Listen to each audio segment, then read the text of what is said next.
देख रहे हैं सिटी इंडिया न्यूज चैनल हक की आवाज। Paradise function palace.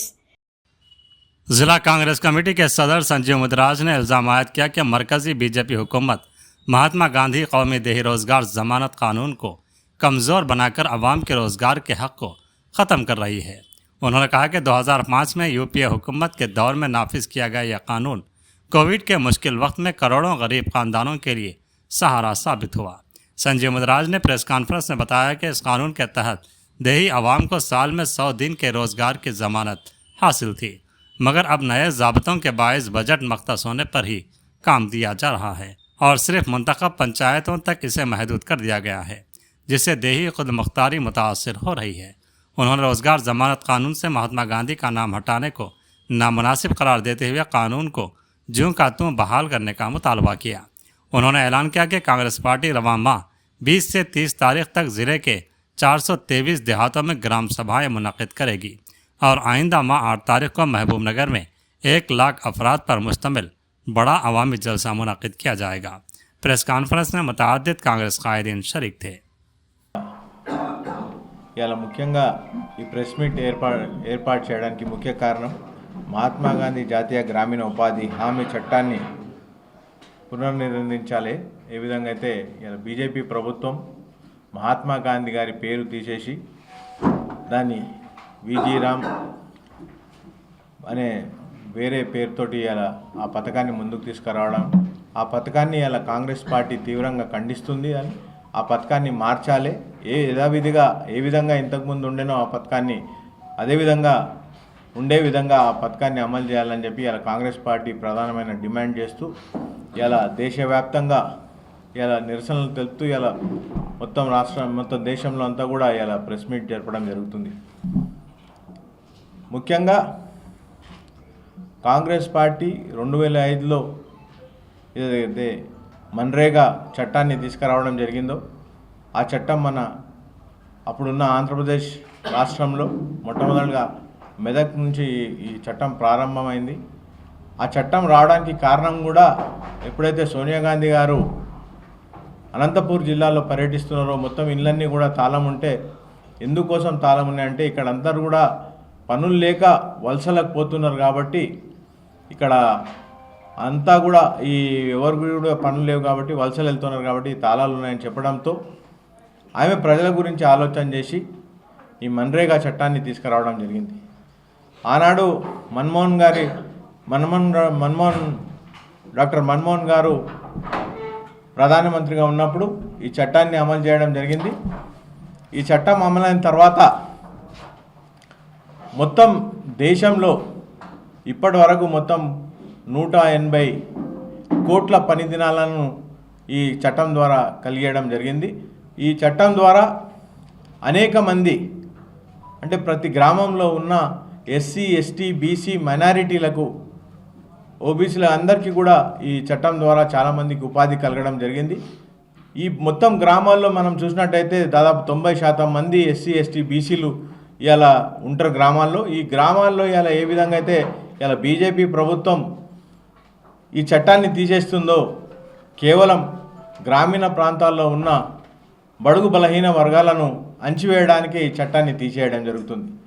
ఈ చట్టాన్ని ఏ విధంగా అయితే అమెండ్ చేసినో, ఈ చట్టాల్లో మార్పులు తీసుకొచ్చినో వాళ్ళు ఇలా ఇంతవరకు కూడా ఎసొంటి చట్టాలు చేయకుండా ఇలా మనం ప్రతి ఒక్కటి కూడా భారతదేశంలో చూసినట్టయితే నెహ్రూ గారి హయాంలో మనం 5 పాయింట్ ప్రోగ్రామ్ అనేది ఒక కార్యక్రమం, అదేవిధంగా రూరల్ ఎంప్లాయ్మెంట్ గురించి తర్వాత ప్రతి ఒక్క కార్యక్రమం ఏదైతే వచ్చిందో ఇలా మన్రేగా ప్రతి ఒక్క చట్టాన్ని ఇలా మనం తీసుకొచ్చినామో, మనం 5 ఇయర్ ప్లాన్ అనుకోండి, హిందూ కోడ్ బిల్ అనుకోండి, అదేవిధంగా the representation of people act, UGC act, university grants act అనేది కూడా మనం అంతా కూడా నెహ్రూ గారి హయాంలో మనం చేసిన కాంగ్రెస్ టైంలో, అదేవిధంగా ఇందిరాగాంధీ గారు ప్రధానమంత్రిగా ఉన్నప్పుడు మనం ఎన్నో చట్టాలను తీసుకురావడం జరిగింది। నేషనలైజేషన్ ఆఫ్ బ్యాంక్స్ కానివ్వండి, ఎంఆర్పిటి యాక్ట్ కానివ్వండి, వైల్డ్ లైఫ్ ప్రొటెక్షన్ యాక్ట్ కానివ్వండి, ఇంటిగ్రేటెడ్ చైల్డ్ డెవలప్మెంట్ యాక్ట్, అదేవిధంగా 20 పాయింట్ ప్రోగ్రామ్ ద్వారా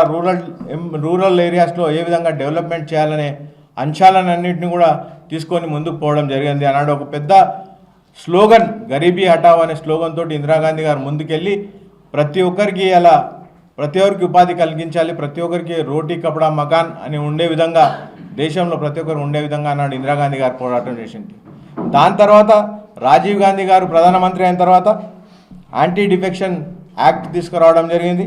అదేవిధంగా ఎన్విరాన్మెంట్ ప్రొటెక్షన్ యాక్ట్, ఎప్పుడైతే భూపాల్లో గ్యాస్ ఇన్సిడెంట్ అయిందో అప్పుడు అన్నాడు ఎన్విరాన్మెంట్ యాక్ట్ తీసుకురావడం జరిగింది. దాని తర్వాత కన్జ్యూమర్ ప్రొటెక్షన్ యాక్ట్ ఇలా కాంగ్రెస్ ప్రభుత్వం తీసుకురావడం జరిగింది. అదేవిధంగా ఇందిరా ఆవాస్ యోజన అని చెప్పి రాజీవ్ గాంధీ హయాంలో ప్రతి ఒక్కరికి ఇల్లు ఉండాలనే విధంగా ఇందిరా ఆవాస్ యోజన అనే ఒక చట్టం తీసుకురావడం జరిగింది. అదేవిధంగా జవహర్ రోజ్గార్ యోజన, అంటే గ్రామీణ ప్రాంతాల్లో ఉన్న ప్రతి ఒక్కరికి కూడా ఉపాధి కలిగించాలని చెప్పి అన్నాడు రోజ్గార్ యోజన తీసుకురావడం జరిగింది. అదేవిధంగా యూపీఏ గవర్నమెంట్ హయాంలో ఇలా రైట్ టు ఇన్ఫర్మేషన్ ఒక సంచలనమైన మార్పు, అంటే గవర్నమెంట్లో ఏం జరుగుతుంది దాని అంతా కూడా ట్రాన్స్పరెన్సీగా ఉండాలని చెప్పి రైట్ టు ఇన్ఫర్మేషన్ యాక్ట్ తీసుకురావడం వల్ల ప్రభుత్వం ఏం చేస్తుంది, ప్రభుత్వం నిధులు ఎక్కడ ఖర్చు పెడుతుంది అనేది చాలా పెద్ద విప్లవాత్మక ఒక రెవల్యూషన్ లాగా వచ్చింది. రైట్ టు ఇన్ఫర్మేషన్ యాక్ట్ అనేది ఒక ఆయుధం, ఒక కామన్ మ్యాన్లోకి ఒక ఆయుధం లాగా మారింది.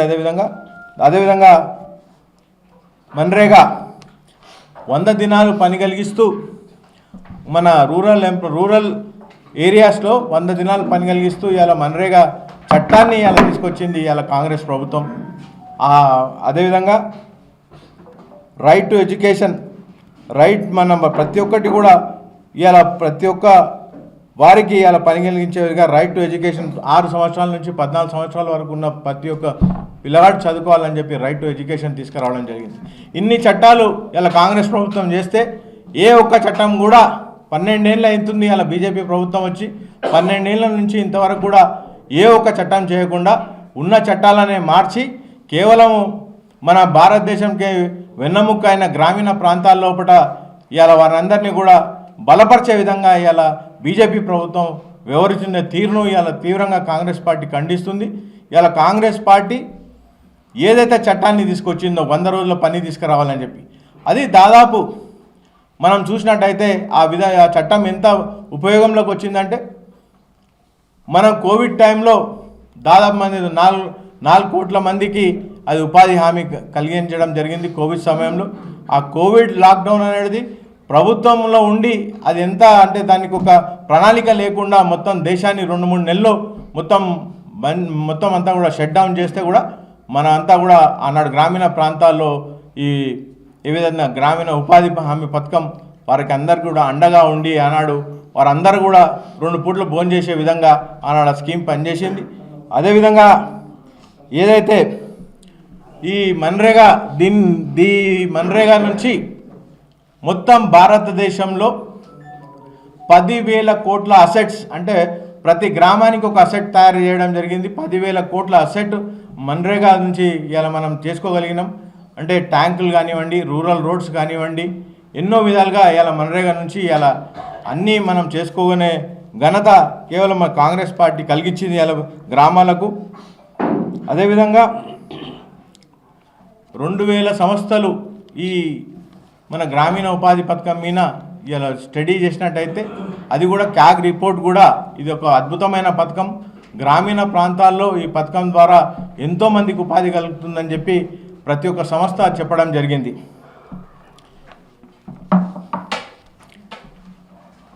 మన్రేగా ఎప్పుడైతే మనం చేసినామో ఈ అంతా కూడా మనను మార్గదర్శకంగా తీసుకొని వేరే దేశాలు కూడా దీన్ని ఇంప్లిమెంట్ చేయడం జరిగింది.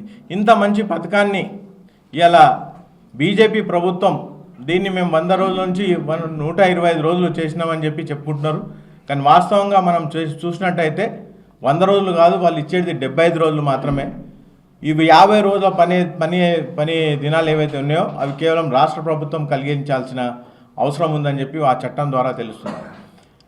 25 దినాలు మన 50 దినాలు కాకుండా 50 దినాల వేతనం కూడా ఇలా రాష్ట్ర ప్రభుత్వాన్నే ఇవ్వాల్సిందిగా ఆ చట్టం చెప్తుంది.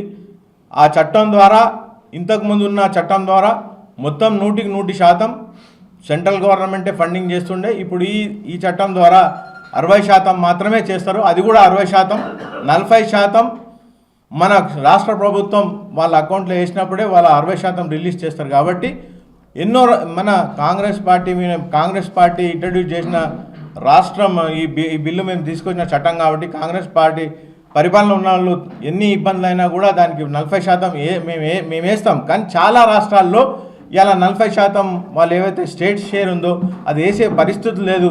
దాని నుంచి మొత్తం వేరే రాష్ట్రాల్లో ఈ చట్టం ఆగిపోయే అవకాశం ఉంది.